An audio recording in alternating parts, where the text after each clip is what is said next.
Okay. A base model M1 MacBook Air is probably going to be the choice for you. Now, initially when I wanted to make this video, I wanted to say like the pros and cons of having a MacBook Air in 2022. I don't know. I can still get to those things. I'll still let you know what the pros and cons are that I found while using this device. But I just want to drive one important fact home. That is this device's form factor. I really want to get a 14-inch MacBook Pro, and I think that I would benefit from it a lot, but I can't get away from this form factor. It's just so small, it's so sleek, and it's so comfortable to use. And like day to day, how do I describe this? Although I can benefit from the 14-inch MacBook Pro model, I find it very difficult to get away from this MacBook Air model because of its form factor. The form factor that this MacBook has is just more inviting. It's really weird to say, but has been super true in my experience. It's easier to carry, so if you throw it in a backpack, you know, and you're carrying other stuff, which you most likely are, it's nice for it not to be as heavy. And number three, something about this MacBook Air, I think it's because the design has been out for so long and it's so compact, it's casual. And in a weird way, because it feels more casual, in my experience, I just grab it. It makes me use the device more. You know, like it's less important. Like I get it that the new MacBooks feel like beefy and strong and husky. But you know, when you grab one of those things, it feels like you need to be doing some serious work, which you probably are. But with this device, it just feels so easy to grab. Like there's been a lot of situations where I grab this instead of the iPad. That's just to say how casual it's been, and it's been pretty capable for my use case. I think that if you're in the market for a MacBook, you should well, that's probably an exaggeration, but most people should probably get the MacBook Air. When you want to get information on MacBooks on YouTube, everything is so heavily skewed towards like video editing and graphics and just intensive workloads, but the average person isn't doing that stuff. So all I'm saying is if you don't do those like super heavy tasks, you'd probably benefit from this form factor and the slightly better battery that this has. I think it's estimated for like an hour better, which I know isn't a whole bunch, but it's something. But the form factor is definitely super useful. Even for somebody like me, I've done light video editing on this and it's been just fine. So it's not to say that this can't do any video work. As a matter of fact, quite the opposite is true. Like these are still really powerful machines.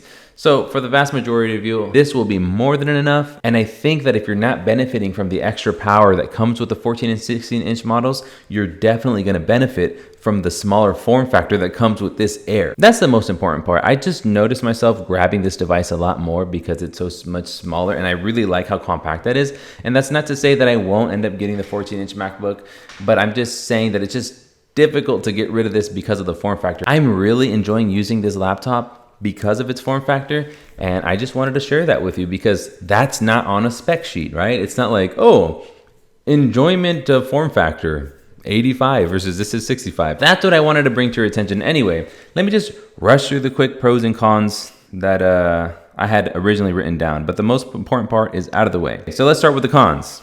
No ports. This is a huge con. I hate not having more ports. It only has 2 ports, which is like 2 Thunderbolt ports and a headphone jack. This is legitimately a pain. Here's a perfect example. I have this little hub thing attached to my MacBook because there's no SD slot reader, right? So that's gonna use one USB-C.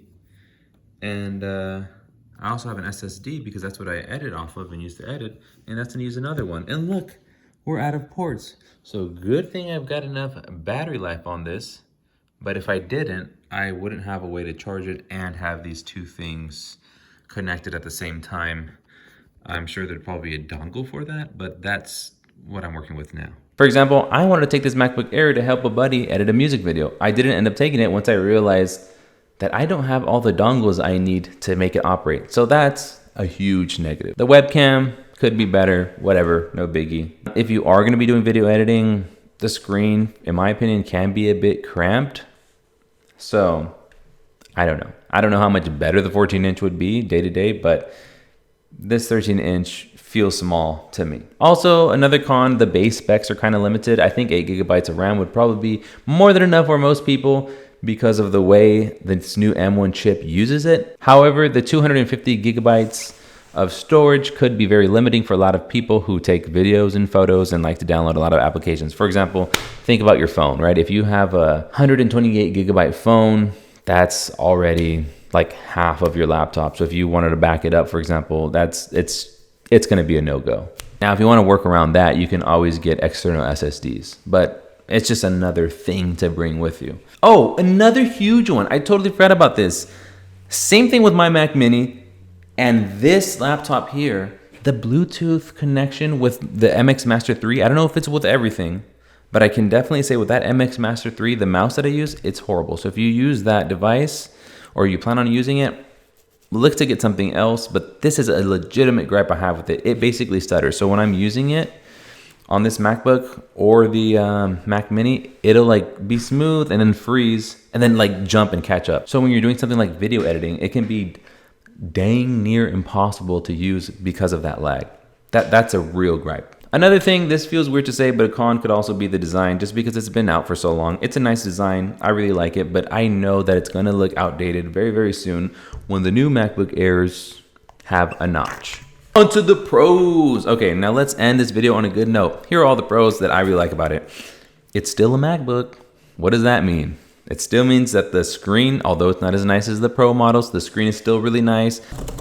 The keyboard is still great. The trackpad is really nice, and the all aluminum construction is, I don't even know if it's aluminum, but the all metal construction is still very smooth and very quality. They nailed it on all that stuff. And I forgot to mention, the speakers are also pretty good. I know everybody makes a big deal about like the new MacBook speakers, and they are better, but these still sound good. They're loud enough and they sound good. They don't sound cheapy at all, so that's another plus. I will say though that oddly the new 14 and 16 inch MacBooks feel like a tank, and because of it, they make this feel not as nice, but that's besides the point. This is still really nice. I just wanted to add that in there. Another pro I wanted to mention about the design is the way this device tapers at the bottom makes it easier to type on and easier to use.